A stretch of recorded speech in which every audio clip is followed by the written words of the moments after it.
exactly what the Rek'Sai and the tryndamere want to do. So Viktor fitting that style as well, a lot of zone control. So I mean, for JDG, they're just kind of going, right, like, we're going to be pretty all right with this. We're probably going to get something like a Kennen in the top side as well for 369. Or if he wants to go for some sort of counter pick into the tryndamere, that can work as well. We said we needed to see that AP damage, though, from LNG, and that's going to be the Akali. Going either top or mid. These are still quite flexible for LNG. I would love this, Dagda. You were just talking about it before, LvMao 2020. Everyone forgets his Bard. Will it be something a little bit more standard? You talked about the Brom as well. Either way, Dagda, your brain exploding right now. And we get the Alistar in the end. So really fun comp from LNG. I'll pause a moment because I'll let you walk us through that momentarily. Dagda, my brain's all over the place. JDG, their final pick. I mean, we know 369 plays the Kennen up in the top side, but maybe compositionally, they want to go in a different direction. Yeah, so I'm kind of looking at LNG, and you've got this like full split push, like 1-3-1 style composition. Jinx should win the mid push against the Aphelios just off the range, and that's kind of the idea from LNG. So pretty bog standard LNG.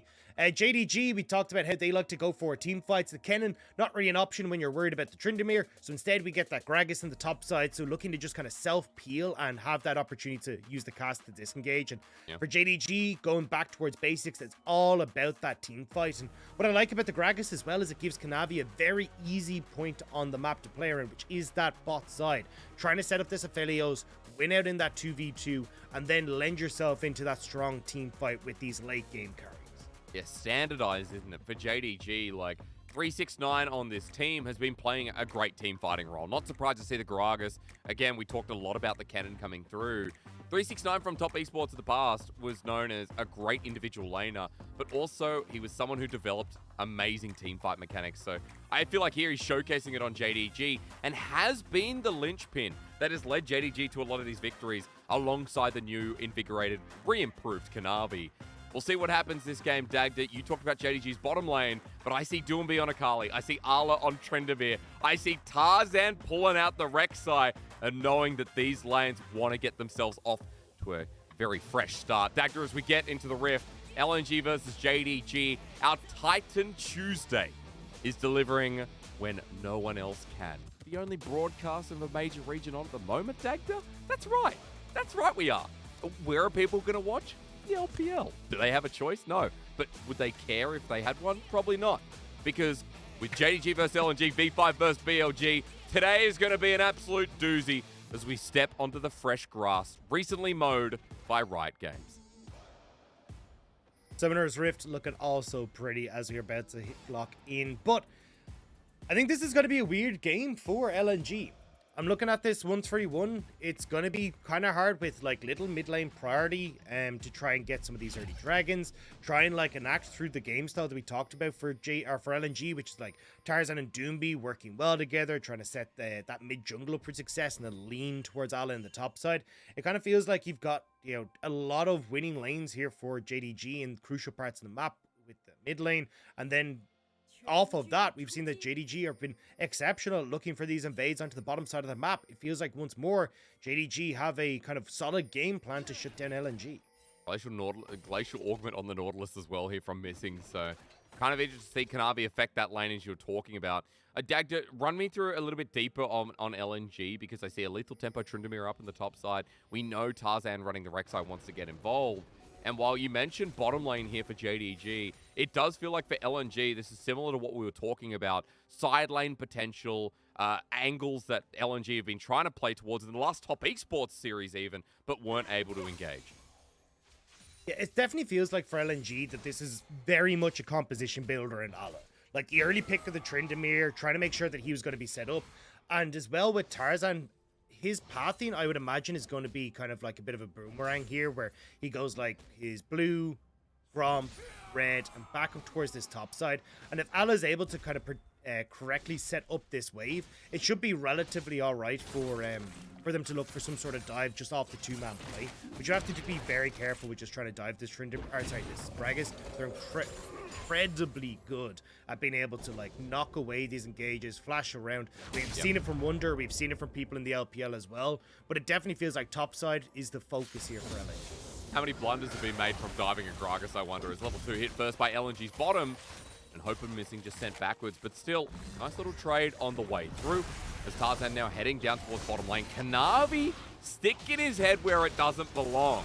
This Raptor camp, Dagda, it's going to give Tarzan for a little bit, and Kanavi is out with the smite. Tarzan's like, hang on, where's my camp? It's stolen. Kanavi spotted on the way out.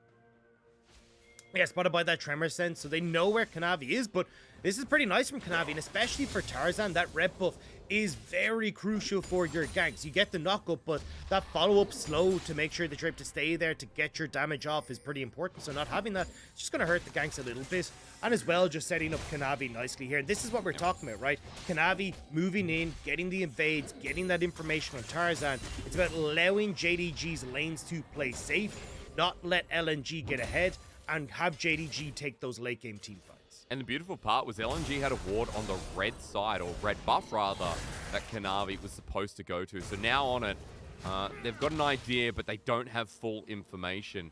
Kanavi with the Sonic Wave on top of Krugs. He's already hit level 4, Dagda, going straight towards the Scuttle, which in the bottom side's already been secured. I like that Kanavi wants to bring blood to the Blood God nice and early. Tarzan the same. Go dive on bot side, though. Good flash, though, from Hope. We start off here with the dredge line from Missing. Tarzan getting hit, and now with Ignite down as well. That's not very good. LNG tried to make a dive so early, and 369, this is what we're talking about. This guy plays for his team. And it's so different from the way we used to look at 369.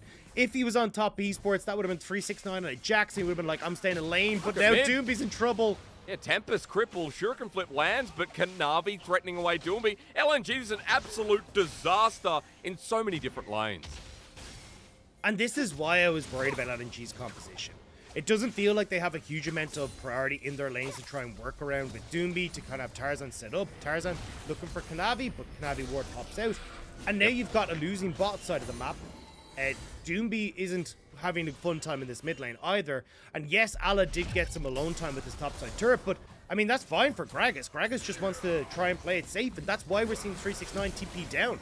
He knows that he's going to be able to help out so much here, and it's about setting up hope for success more than anything else. And I mean, we talked about Gragas on these terror dives. We thought we might see a topside, but he brings us to the bot lane. Yeah, he does, making sure we get the experience wherever we are. Beautiful flash from Hope, I might add. The headbutt pulverized dodge was the fundamentals of that play being successful. So for JDG, a 1k gold lead, 2 kills at 5 minutes into the game, and it goes to the members that we talked about setting up. Dagda Hope with one to 369 to get him through the laning phase, and his laning phase is already not too bad. And this is something that we see a lot in the Jinx Aphelios matchup, is whoever tends to get this early win tends to take over the lane, because you get to your Gale Force first, you're able to play way more aggressive as the Aphelios, you can jump onto the Jinx and kind of use the fact that you actually just have more outright damage in the early stages as Aphelios. So with Hope already very quickly moving towards that Gale Force, he's in a great spot. Kanavi even hovering down here in River, just trying to get more vision, get more control over this bottom side. And when we talked about these split push compositions, one of the big losing conditions for them is not having control over the dragons. With JDG having push in mid and now control of bot side, dragons just seem like an easy take for Kanavi. Even though Tarzan's down here as well, right? Like the cheeky ward in front of the objective, and Tarzan wants to double down. Hope still without his flash, but Missing has his own. LvMao and Light both rocking theirs too. Tarzan notes that he's got his summoner available, but backs away in the end, goes to base and picks up a serrated Dirk. So at the very least, going to have a bit more access to damage. But, you know, Dagda again, we just come back. Coasting through the early game for JDG is a really nice touch. Do you remember at the start of the split, I think JDG in Skirmishes were the team that were flipping the most burgers. Is that fair to say? Yeah. Yeah, I would 100% agree They with worked that. at McDonald's, dude. You know what I mean? Do you know what? Yeah, they worked at McDonald's. They moonlighted at Burger King. They really wanted to make sure they could get as much of those flips in as possible. But I think it's cleaned itself up a lot. We're seeing Yagao working much better with Kanavi. They're playing off of their lane states a lot better. I mean, even in the early stages here, right? Yagao wasn't sure if he was going to be ganked by Tarzan. Kanavi was looking at his Krugs for that level 4. Was like, hey, no, I'm not actually going to go towards Krugs. I'm going to go play towards Yagao in this mid lane and make sure that Yagao gets to stay safe. And that wasn't something that we saw an awful lot of the times from Kanavi, just kind of at the start of the split. But you can see JDG really starting to understand how they can play around the map better. And as we said, using those lane states, they're the ones that can first get onto this dragon, and they're the ones that would get that first objective. I mean, start stacking it up as well with the team that they've got. It's beautiful to see. We're giving a lot of praise to JDG now. It is only a 1k gold lead, and for LNG, it's still the early game, guys. It's still lanes that will be doing well. Ala up in this top side, starting to deal with 369 a little bit more. We can see Doinb getting back in with the CS once that little lower third drops down. I don't need to see whatever energy drink that is. And yeah, there's still CS leads, right? Kanavi has, Tarzan has one in his own jungle as well. But coasting through JDG once again, a very good sign of life. Dagda, we've got a Herald that's spawned. And for the first time, or at least a rare time, no one's moving directly up there. We're chilling. Yeah, I think Kanavi trying to make sure that his team can get the bot side push so they can rotate up, or maybe even look for a play to see if they can shut down like LvMao. Kanavi now spotted, and Tarzan was ready for this play. And Tarzan's level 6. Kanavi might have his as well, but remember the burst damage that comes through from Tarzan. Looks like Kanavi going to pay the respect meanwhile, so ignore ultimate talk. It is just both junglers backing away. A couple of items picked up on base. Kanavi with the Iron Spike with Kindle Gem. I think he just got a refillable potion. JDG moving into Fog of War, at least where you'd expect there to be, but the Tri-Brush warded and spotted out once again. So Dagda, it's been a while. First of all, you know, I put out a tweet a little bit earlier as Ala goes in for a deep invade onto the red buff about you and I in a pub getting ready for tonight. And I truly hope that we have the time to, you know, over 6 games to break one out, because it feels like tonight is going to be so impactful. It feels like this game especially is going to kind of set the tone for what we're dealing with for the next 5 hours. I agree. I think that this is a little bit of a slower paced game just with the way the composition from JDG works and JDG being in control. But I have absolutely no doubt that when we get in towards the next like 6 minutes, this is where we're really going to start to see a huge difference in this. Even as you can see, Ala with that red buff now just trying to be used since the 369. But I mean, for JDG, it kind of makes sense that they're playing this a little bit slower when you're looking at just one, the fact that they've had full control over the objectives, and two, there's no reason for them to try and accelerate the pace of this game, because again, their scaling is on their side, the team fight's on their side, and they have everything right now. It's just so easy at the moment for JDG, still going through, but they're going to be walking into Fog of War. Missing sends out the dredge line early. LvMao with the 2-man headbutt, pulverized. Dagda, Christmas came a bit earlier as JDG kiting out to Mega Death Rocket already set with the explosive cast. From 369, Doinb goes back in, but the rest of the team have already disengaged. Ala locked down, Hope over the wall, the Ghost used. Tarzan follows through. A scary Rek'Sai, JDG linger in front of a tryndamere. Kanavi trying to bring it back 1v3, but Ala rolls back in. Even though 369 blasted it open, LNG keep fighting back. Nobody could deal with Ala in the back line. The tryndamere was going nuts, and JDG end up falling. Rift Tower does go their way, but 4 kills over to LNG, and 2 of them going towards this tryndamere is going to spell nice things for LNG. And we'll see it here, right? Missing, tries to check the bush, but doesn't spot LvMao. Great engage, and from this point forward, watch Ala, like, just spins himself to victory over the wall, and is just tearing through Hope here, running him down. Yagao's nearly out of mana, and there's just no real damage here from JDG. Hope doesn't have the right guns, Yagao is completely out of mana, and Ala's just tearing through everyone. I mean, the target selection beautiful, like ignoring 369 completely. Even after his massive explosive cast, I thought JDG would have turned that back around, but for LNG, Dagda, their window into this game, Hullbreaker. We've got not even Tracker's Knife, what am I saying? What is the item? Prowler's Claw. Prowler's Claw. Picked up here for Tarzan, caster by the way. And that's a very big opener when LNG threw it all under a turret type. Yeah, and I'm not even sure why JDG, like, were trying to exit out that way.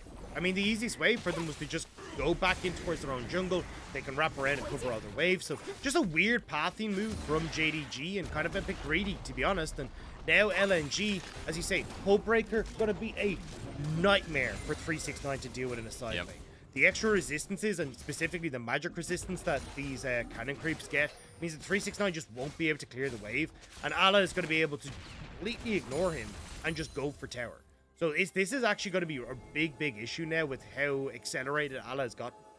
And JDG done a great job of avoiding it, but you can see there, one fight going astray, and LNG are right back in it. Comes back to what you talked about for JDG. You mentioned the front to back Dagda, or more so the team fighting composition that they've built up here in this game. We know that 1-3-1 or even side lanes with a tryndamere kind of put that off quite a bit and kind of threatens JDG from getting the particular fight that they want. So curious to see how Arla plays this one, considering that he's got the item he needs to continue being a threat. I talked about Tarzan before with his Prowler's Claw, and the game feels like it's opened up a little bit in front of these next couple of objectives, and the lane's starting to get pushed once again. Yeah, and it's going to become a little bit easier now for LNG as well. Not only just with the tryndamere, but for Doinb as well. He's starting to get a bit of wave clear for himself. You can see there that he's got threat onto Yagao, so Yagao has to play it a little bit safe. He's not able to stand up and kind of aggressively shove the wave as he has in the beginning. So now you've got the option for Doinb to start to roam, and especially if you're looking at this top side, you know Dragon's about to go down. Doinb can just shove this wave, and I think we're diving topside, Hysterics. Oh, yes, we are with the Prowler's Claw. How does Explosive Cast go now? You said don't dive a Gragas. I want to test that theory when they're so fed. The Prowler's Claw used, the ulti as well. Arla's tanking up, and against the tryndamere, I think we can prove against that one.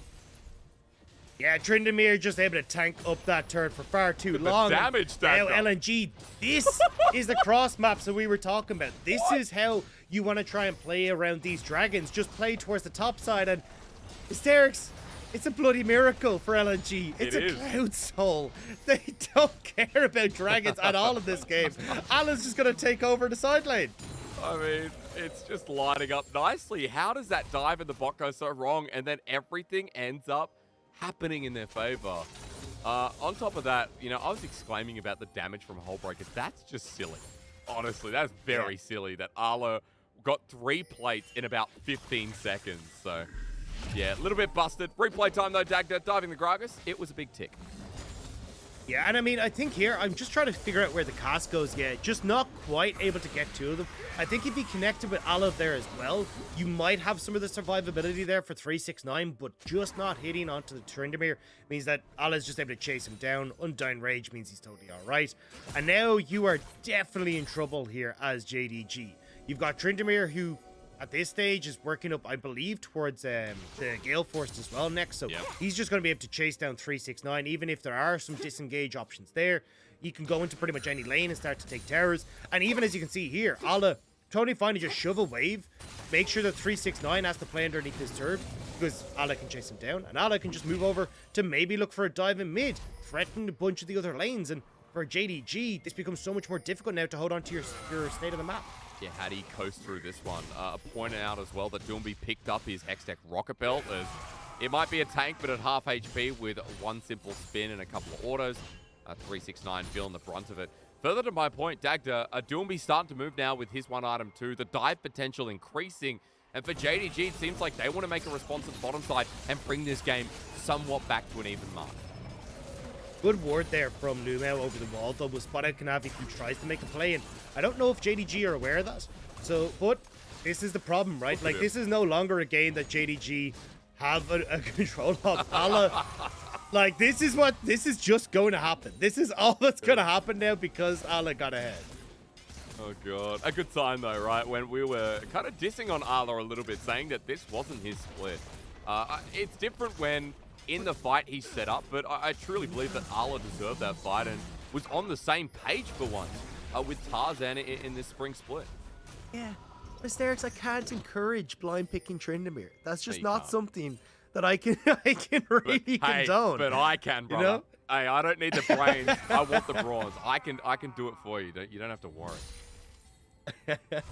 I appreciate it, because my God, like this tryndamere now is going to pop off. And I feel a bit sorry, right? Because I can understand where 369 was coming from with the Gragas picks. Like, look, I can have some potential to just clear the wave. Should be relatively alright. But with just 2 kills going across to Ala in that early stage, now Ala's in full control. And I want you to, like, start looking at the rest of the map as well. Because Doinb, full control over the side lane as well. Like, he's got a ton of dive pressure onto Yagao. Although we had Hope pick up that early Gale Force, with that initial fight going the way of LNG, Light's matching him tit for tat when it comes towards items, so a Gale Force picked up for Light as well. And now, just with the range advantage that Jinx has, she can continuously push this mid wave, which means that for JDG, it becomes really hard for you to try and have missing protect those side lanes, because he's always got to be situated with Hope in case LvMao looks for some sort of dive. So it becomes really hard for JDG to keep control of the map. Their only hope is maybe looking for some team fight win, but even that seemed a little bit tough with the way that LNG have set up. I mean, Jinx wave clear, you're right. Further to your point, the rapid fire going to do so much. And to quote one of our co-streamers of the LPL I was watching last night, he'll know who he is. He's never seen a Jinx lose. And I will say, like, it's very rare that we see the Aphelios versus Jinx matchup sway consistently towards Aphelios. Not to talk about the individual champion, but Jinx just always seems to be on the winning team, Dagda. And this time around, Light's definitely going to be able to get those resources to get his second item. Moving up towards mid just before the dragon spawns. Looks like LNG are going to move towards this one and add a bit of pressure to make sure JDG have to stop there first. Just give priority to LNG in mid. With dragon up in 4 seconds, maybe LNG are thinking of fighting this, but I don't think they really need to. Honestly, I think your best bet is to just keep tryndamere off in these side lanes, like look for more towers. It's a Cloud Dragon, like it really doesn't make a difference to this game in the grand scheme of things, but LNG not adhering to that. They're looking for a scrap. Well, 369, his angle and his ulti seem to be the thing on target first, but Arla sits on top of him, takes him to a brewery and out drinks him for once. Arla level 12 and so is 369, but worth noting on the tryndamere side is he's still going to be doing so much damage. LNG clearing away wards here for the time being. Dagda, no one pulling the trigger. I mean, LvMao? Okay, well, maybe they will. LvMao, unbreakable will, but that's only going to block some of the damage. Depth charge on the support. The ulti from Hope helps Missing secure while they've found Arla one by one. LNG walk into that river, and JDG, they got their dream fight with LNG not deciding to even fight as a group. I mean, I was already kind of against LNG fighting, but even the manner in which LNG fought that was a disaster. As you say, one by one, they all go marching in, and one by one, JDG kick their butts back out. So now JDG get Dragon, they get control over mid, they can start to look for some of these towers, and even as you can see for Kanavi, getting full control over this bot side as Doinb will get belly bopped by 369, but that's all that for the moment. And it's kind of funny because, you know, we're just praising LNG and how simple it looks, and a Cloud Soul not changing how they play this game. They decide it will. And contesting that one now leads them against Soul Point. So if they're willing to contest Soul Point, then in 4.5 minutes, it feels like their opinion will be the same. Dagda, we're focusing top side for now, though, as Arla goes to the inner turret. Tarzan here to help out. Kanavi over the wall. We're not fighting. Instead, just keeping Arla safe while they go back to their side lane tactics. It's zone JDG off of mid lane tower though, and Light now very quickly pushing this in, and with the health that's on that, now that's 2 towers for LNG, right? They should get this top, well, they got the top, and they should get mid, but actually gonna back away instead, looking for the resets. So I imagine Light actually has that rapid fire now completed, but either way, you're in full control here. The way you're already taking that mid lane tower anyway. As we come into the replay, we're just gonna look. I mean, LvMao disengaged, a little bit suspect. You can see LNG not really in a position to follow up. He was kind of thinking, hey, look, Light can kind of deal damage over the wall, but just gets burst out so quickly. Moonlight Vigil with the Ignite is just enough to take him down. And I don't know what position Ala was taking, because you just look across and he's just dead. I mean, the problem is, every time we see a play like that, doesn't matter if it's necessarily LvMao's fault. We know we're not seeing comms, guys, so you can't be that quick to blame, but people going to be spamming free I Wandy.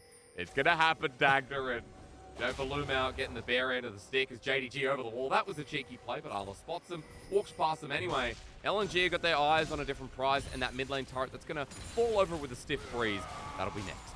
Red team's turret has been Yeah, and Ala is definitely with the Gale Force completed, more than just a stiff freeze, able to just walk up and tank that one for himself. And again now, so mid, down, sides in check for LNG. Just keep playing through these side lanes for LNG. Like, if you can completely shove in this top side, if you can get like these tier 2s in, it becomes really difficult for JDG to get space onto the map. And even if you give up like the next Cloud Dragon, Elder Dragon's the only one you're really worried about. And if you can actually get control of the map, you should be able to deny JDG access to even contest you on that big objective. So for Ala, I like that he's now down on this bot side. I just feel like you need to try and push in mid and get Tarzan down here to just try and zone 369 off the turret and allow a little bit more breathing room for him. Yeah, give this tryndamere more space. I like it again. You've coasted me through. I've used that word a lot. As Drenchline comes through Prowler's Claw. I was going to say you coasted me through an early game, Dagda, but now that we're in mid, as my stream freezes again, I have to tell you that for LNG, it didn't look like they had enough damage. Doinb even committing after the thought. Can confirm, not enough damage on LNG. Thank you. As JDG would just walk their way out of that one. But again, this is what we wanted to see, right? Pushing in mid. Now you can see them starting to lean down towards this bot side. And yeah, I mean, it just gives control towards Ala to actually look for this. And Ala able to heal up, but now 369 has company.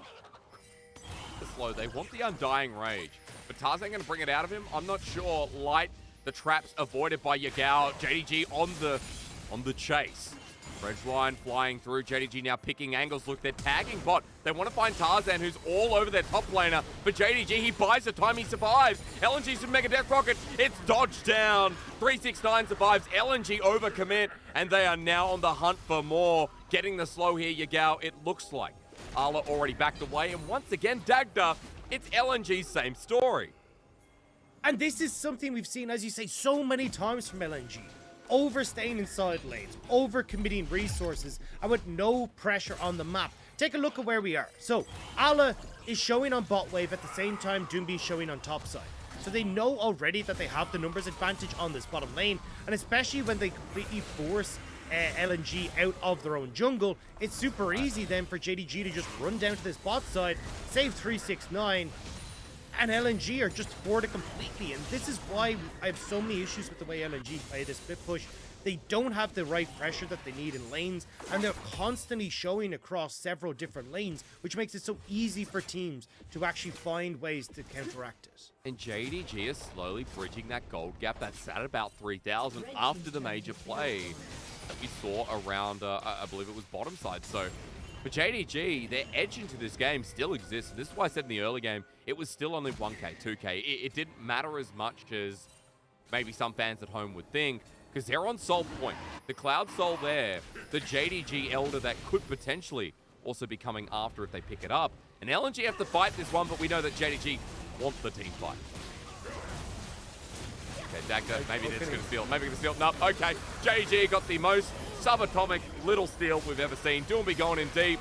And now that he tries to run away, Kanavi teleports to his location, dealing with the Lee Sin, while the camera has a bit of a moment.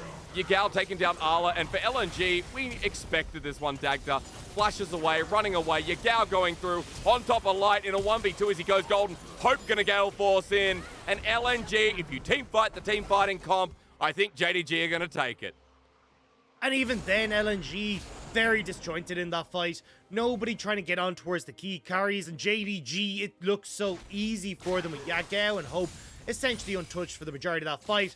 Now a Baron of the cards, JDG, the objectives are paying off dividends. And it's so funny because JDG in their last series did something so similar, beating V5. V5 had the early game edge, and then JDG once again team fought, had those little skirmishes, and beat them out. As now in front of Baron, it takes a steal from Tarzan to bring him back in. He has vision, and of course, he's got his little footsteps. The level 13 Rek'Sai over the wall, jumping in way too early. Kanavi's coming out from the back. They're going to hold this one. The explosive cast, the Death Rocket, almost helping out for the smite. But it is calculated from JDG once again, as LNG in the aftermath want to take a fight, but missing with the depth charge onto Ala, who flashes away. Kanavi chasing him, wanting the Undying Rage. Doinb jumping in. LvMao, a headless chicken. Now I can calculate the free I want is Kanavi just adding insult to injury, and Dagda, JDG adding death to their glory. LNG didn't need to contest. They had no ultimates up, no Undying Rage, no Unbreakable Will. So, I mean, yes, LvMao goes down, but it's more of a team call from LNG that really cost them there. Now JDG, they get Baron, they get kills, they get top tower, and I mean, this is just a rinse and repeat. Like, watch Hope here. Doinb considers going aggressive onto Hope, backs away. Ala as well is just free hitting onto 369, but just spins past Hope, and then 369 doing a wonderful job of helping to peel for the AD carry. Yagao is a man on a mission with the zone control they had, and it just never really felt like LNG were communicating who they wanted to go towards. where they wanted to try and put their cameraman. attention. Nobody saw that 369 because Hope Gale forces in to finish it. He's been playing well all game. I think he gets one. As Spider-Man says, everybody gets one. So for the top laner of JDG, he did his job in the fight. And for JDG, they're now 2,000 gold up as we come back to live Dagda. 3 items here on this Viktor, who, as you said, was sublime in that last fight. We have a top laner who is becoming a massive bridge once again. Fisher and Pykel, I believe, the brand this game. And as he hits in the side lane, this is where Arla should be. This is where LNG should be taking over. But they've thrown away the last couple of fights. And now JDG with the Baron buff are the ones pushing back the sides themselves. Yeah, I think the big difference about 369, though, is that he's a smart coach. Like, his communication is off the charts. He's linked up with dispenses everyone. the water. He does. And I mean, look, he's got ice in his veins because this guy has just been so good at standing on top of Hulk, keeping LNG back. And now you can see JDG, they're starting to reap the benefits. This is where the Baron buff becomes such a nightmare for LNG, and even trying to operate this split push comp is so hard when you just don't have control of the map and you don't have the opportunity to spot out where JDG are. This cannon is doing so much work with the lack of wave clear that LNG have. I mean, it's not going to be the only inner turret that goes down. Top side moments ago. Tier 3 in front of the inhibitor dropping down as well. And LNG posturing aggressively, trying to get them out of their base. But it'll still be cracked open at 369. May as well put a hull breaker on this man. He's out pushing right now and having a great time with the Baron buffs, doing the rest of the work. Dagda, JDG, this is why we've complimented them. Smart gameplay once again and making such good work at the Baron buff. 4,400, a big gold play as it expires. And I think, again, we're seeing that resilience from JDG that we saw against V5. They did fall behind early. They did have that mistake at the Rift Herald in this game, but just like against V5, staying strong, playing towards their win conditions, and slowly but surely bringing themselves back into the game. And I think this is something that speaks volumes to JDG, because what we've seen from JDG of old is, you know, they end up giving across these early kills, nothing really goes their way. They keep kind of butting their head against the wall and looking for team fights, but this isn't what we're seeing from JDG. They've been finding smart picks, they've been playing the map state well, and that's what's got them back into this game. And it was the very same story against Victory 5.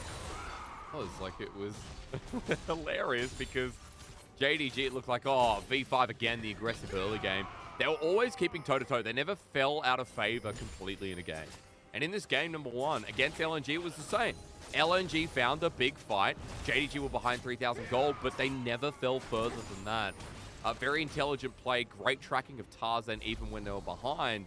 And in this game, once again, their positioning, setting up for success. Light is about to get hit in the face with a massive fridge. Going in with the flash body slam might not even matter in the end. Explosive cast away from the Chaos Storm. JDG, don't cast the curse me. That's Kanavi so deep in the backline, but the healing still enough. LvMao with the unbreakable, but look at JDG in the mosh pit. Someone's playing Darude Sandstorm because their heads are banging down hard.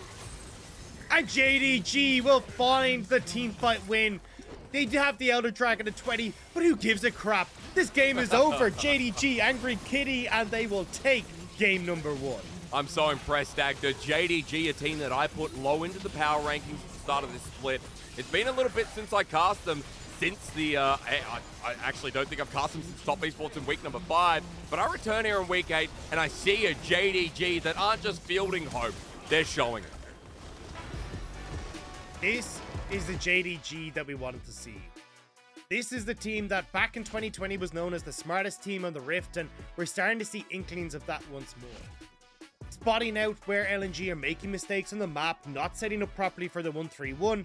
JDG collapse onto Ala, they get that kill, they're making picks, they're getting vision, and consistently finding good positions for their team fights. You can even see it there in the last one. The second you're in that position where you're in that front to back stall, that's where JDG are comfortable, and they're just willing to power through those strong team fights. I mean, it's a JDG comp through and through, no matter what iteration of JDG you talk about, right? 2019, 2020 especially, even last year. Like, this team was known for skirmishing when it had Zoom, when we still had Loken and LvMao. They're skirmishing great. They're team fighting some of the smartest elements of their play. I love that 369 in for Zoom. This whole split, I can say, hasn't really felt different. Zoom and 369 a worthy trade because 369, 1, seems to be in better form and actually Dagda on a starting roster, and 2, has the same champion pool and is very flexible up in that lane. And you have to say as well, I mean, For 369, the guy who was kind of given out to by Karsa for his Gragas, looking pretty damn alright on his Gragas, you have to say. So definitely a turnaround split for 369, and it's great to see. I love that we're getting this style from 369.